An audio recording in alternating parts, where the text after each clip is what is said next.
Assalamualaikum dan salam sejahtera kepada doktor dan rakan-rakan. Saya Ahmad Kamil Fikri bin Sobri, pelajar tahun 3 program sejarah. Hari ini saya akan menjawab sebuah soalan bagi aktiviti forum 3, iaitu bagaimana penyisihan sosial boleh diatasi di kawasan miskin bandar.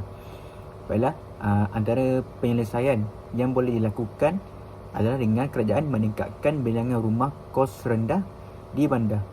Kebanyakan mereka yang berhijrah di bandar ini adalah mereka yang berlatar belakangkan berpendapatan rendah dan ingin mencari pekerjaan di bandar. Mereka ini memerlukan rumah dengan kos yang rendah untuk tinggal dan dekat dengan tempat kerja mereka.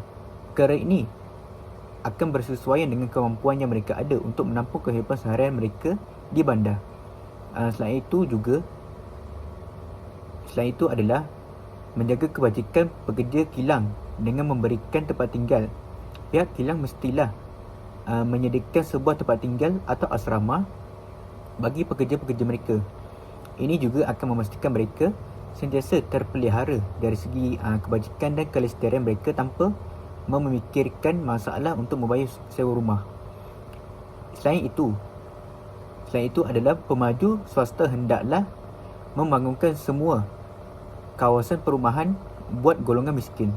Pihak swasta boleh bekerjasama dengan kerajaan dalam membangunkan semula kawasan perumahan dengan tujuan untuk memastikan golongan miskin di bandar ini agar mereka memiliki rumah secara